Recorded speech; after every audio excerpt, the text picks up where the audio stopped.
Good morning, guys. I'm so glad you guys were able to join me today. Today is May 11 module. We're doing module 4, lesson 31. I know I always start the video by saying that you guys should say thank you and appreciate everything you have. Well, today I would like to start it a little bit differently. I want you to tell me what are some things that you appreciate or you're thankful for that you have. I'll share mine. Well, I'm very thankful that I'm living with my family and my parents are here. They're safe, and we practice social distance, as well as we continuously wash our hands throughout the day to make sure that we are safe around each other. So that's what I'm thankful for. And I'm also thankful for my students because they work very hard, and their friends and families are very supportive of them. So my question is, what are you thankful for? And share that answer to whoever is sitting next to you, or you can share it with your parents or friends and families, just whoever is around you. And let's get started.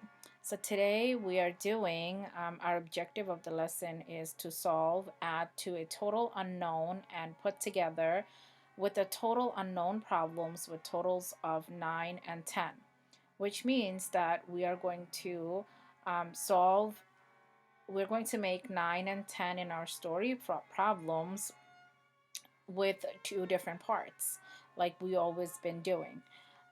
Some of the materials you'll be needing for today are loose leaf papers, some things to write with. You'll need your math book. You will definitely need your number bond chart and something around the house, anything material wise, 10 pieces of it.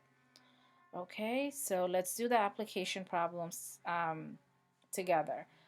The application problems I will be reading out loud twice, and then you can pause the video. You can do your own application problem, and I will do mine, and we'll come back together to see if we have similar answers or we did the same way. If not, how is it different? You can pause the video again and tell me how is it different. So this is my first time reading. 5 children were playing in the park. Draw the children. 4 more children came to play. Draw the new players.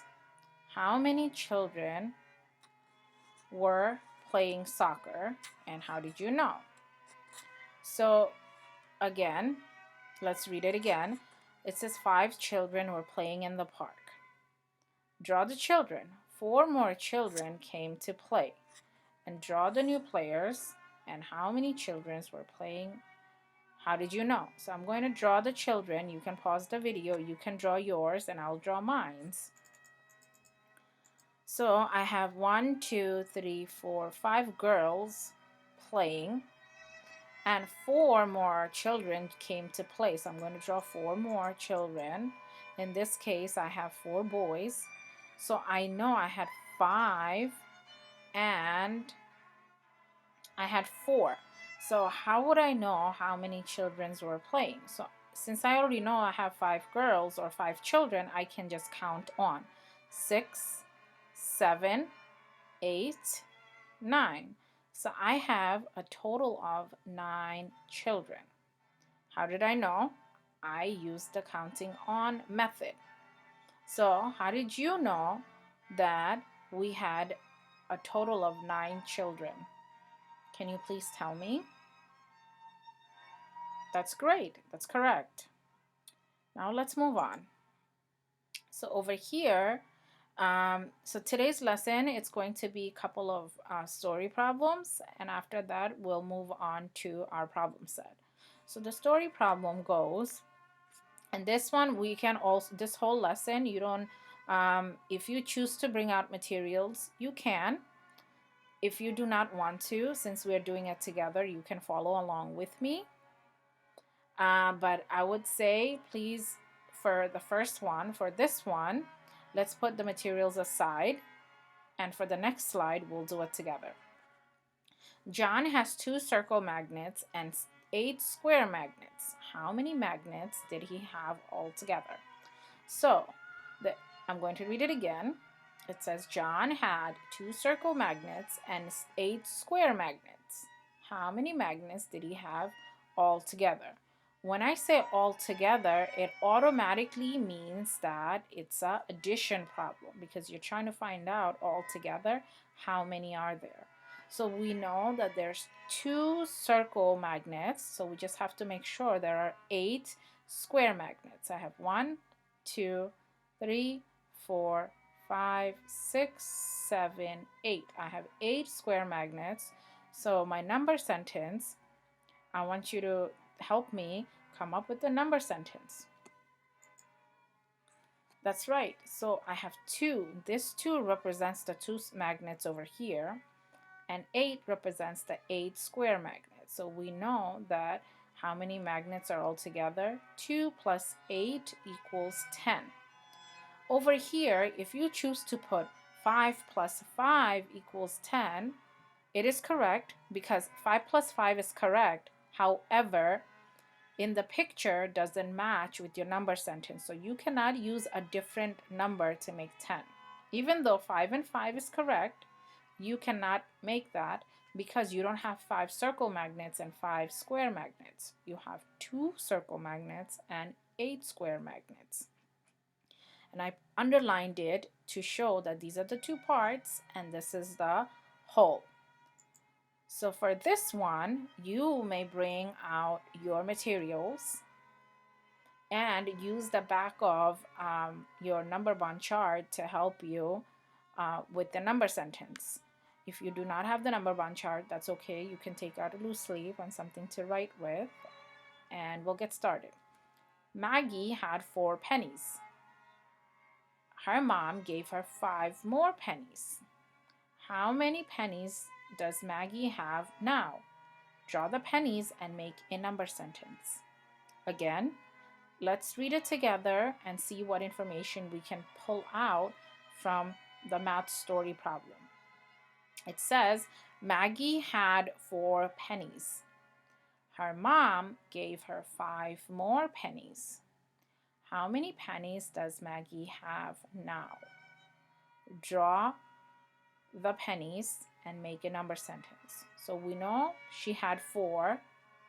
Her mom later gave her 5 more. So I know that 4 plus 5, when we find all together, it's 9. Let's count the pennies to make sure it is 9. So I have 4. I'm going to use the counting on method to figure out my answer.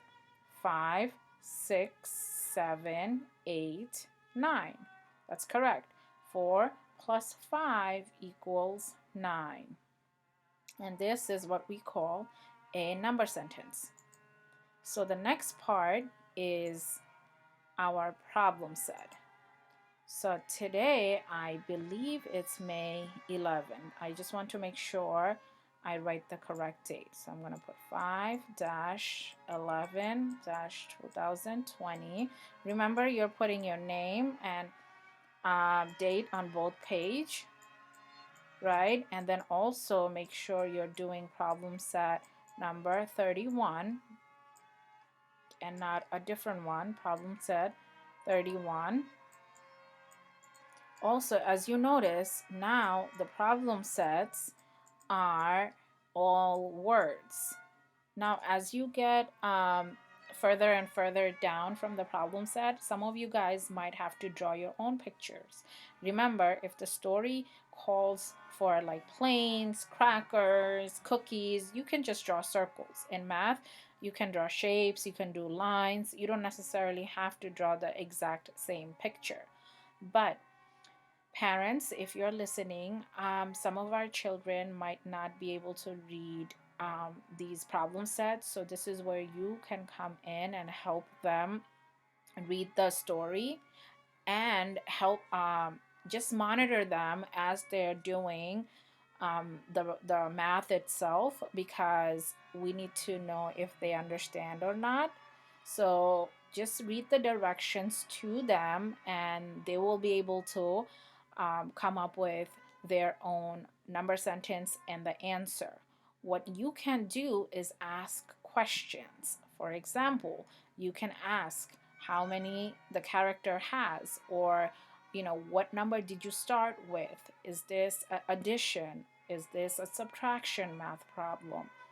And by asking them questions, you will be allowing them to think, and they will be able to use these answers to your questions to help them figure out what kind of number sentence this is going to be, what kind of answer it will be. So let me show you. Zane had 6 round crackers and 3 square crackers. How many crackers did Zane have in all? So remember, parents and children, I'm going to read it again, and then I'll ask you guys, I'll model it to show how can parents help children without having to give them the answer or doing the problems for them. Zane had 8 round crackers and 3 square crackers. How many crackers did Zane have in all? First information, how many round crackers did he have? Okay, from the story.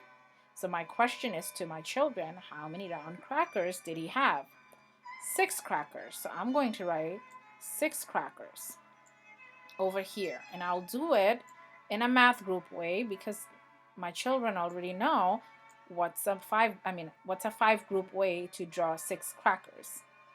Okay, that's the first information, and I asked a question, how many round crackers did he have? Now, the second information, how many square crackers does Zane have? How many square crackers does he have? Now, your children will answer that there are 3 square crackers. If they forget, it's okay. You can go back and reread the whole problem, the story again, which will refresh their mind and allow them to think how many, what's the number? How many crackers does he have in all? So I know that I'm just going to write the number sentence first, follow the picture. So I have 6 round and 3 square cracker. One of the strategies I can use is my finger, right? I'm going to draw my hand.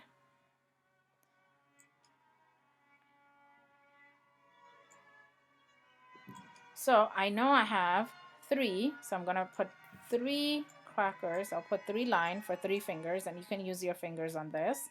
And I have 1, 2, 3, 4, 5, and then a 6.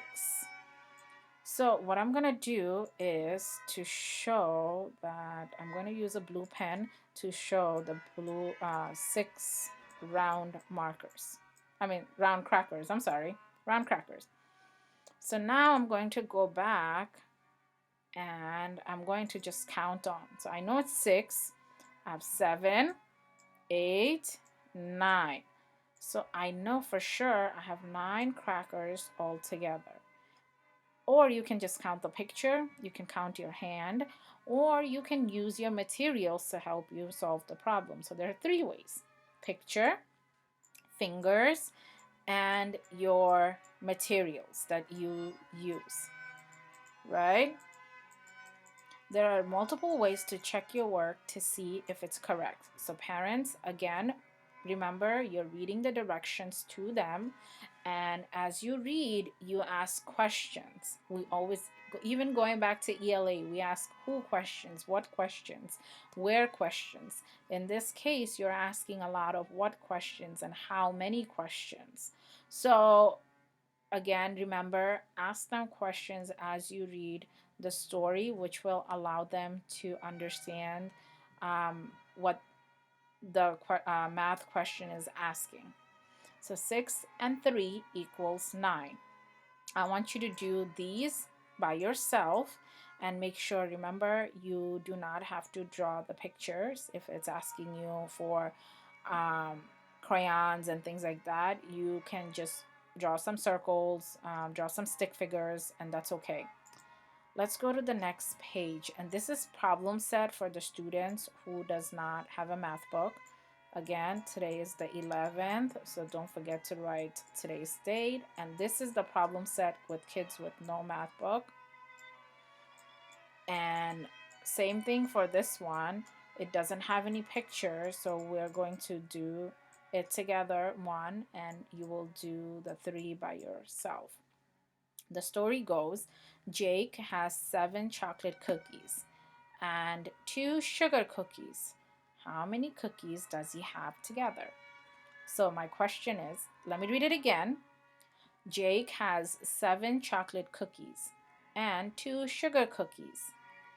How many cookies does he have all together? So how many chocolate cookies does Jace have? That's right, he has 7. So what I'm going to do, I'm going to draw 7 lines because cookies will take too long for me to draw, especially to show. And then I'm just going to draw 2 sugar cookies by having the plain circle, right? We have 2 sugar cookie and 7 chocolate cookies.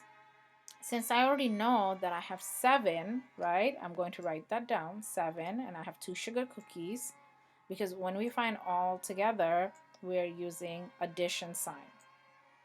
So I'm just going to count on from 7. So this is 7 already. You just have to make sure you have 7, 8, 9. So the answer is 9. So 7 plus 2 is 9. Again, these problem sets, as we move on forward, some of them might not have a picture to show the story. So parents, again, sort of reminding you over and over again that please read the story to them and ask them questions which will allow them to come up with their own answer. And slowly they will be able to read and do their own problem set on their own. So right now it's shout out time, and today I would like to give a big shout out to Layla because she gets her work done and she submits them and she tries her best to complete the work. So thank you, Layla. And rest of you, I'm very proud of you that you guys are all submitting your work. And just a quick reminder, do not forget to do iReady. Every video, I'm like reiterating it over and over again. Please, please, please make sure you do iReady every day. Remember, it's 30 minutes of math and 30 minutes of ELA. Again, it's 30 minutes of math and 30 minutes of ELA. And make sure you submit your work on time. Until then, I miss you guys, and I'll see you guys tomorrow. Have a good day. Stay safe.